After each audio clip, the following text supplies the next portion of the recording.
1913. Parade. We demand an amendment. In 1913, Alice Paul helped plan a parade. It wasn't the nation's first demonstration in support of votes for women, and it wasn't the last one. This parade became a turning point, though, in the 72-year struggle for the right of women to vote in the United States. Alice Paul organized the parade just as a general might plan for battle. Timing was crucial. The event was set for Monday, March 3rd, the day before the inauguration of the nation's 28th president, Woodrow Wilson. Alice Paul and her collaborators knew that plenty of people, including the media, would be on hand already for that occasion and would see and report about their event. Location was critical, too. They insisted that the parade follow the same prestigious route reserved for the inaugural procession. A small army of volunteers helped design floats, recruit bands, and enlist marchers for the event. Organizers wanted so many women to gather from so many places and with such a varied set of credentials that their presence would be overwhelming. Surely no one, not news reporters, not business leaders, not lawmakers, not the man on the street, not even the newly elected President of the United States, would miss the point. Women, whatever their differences, were committed to one common goal. They wanted the right to vote.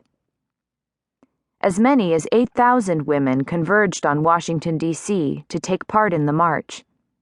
Many participants arrived by car or other means of modern transportation. Some made symbolic treks on foot from as far away as New York State. They were welcomed on March 3rd by crisp weather, a cloudless sky, and an estimated 500,000 spectators. Inez Milholland, a beautiful young attorney, set forth past the U.S. Capitol building at the head of the afternoon procession.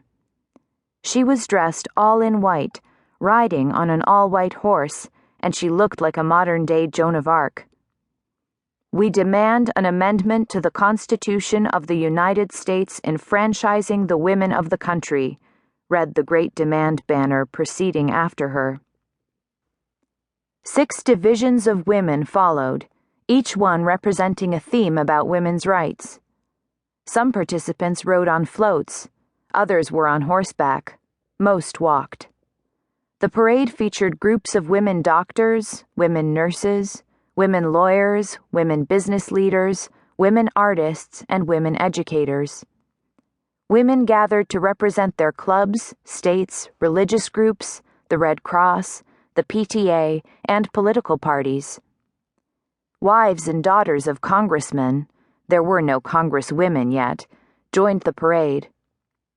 African Americans were encouraged to march in a segregated group near the end of the lineup.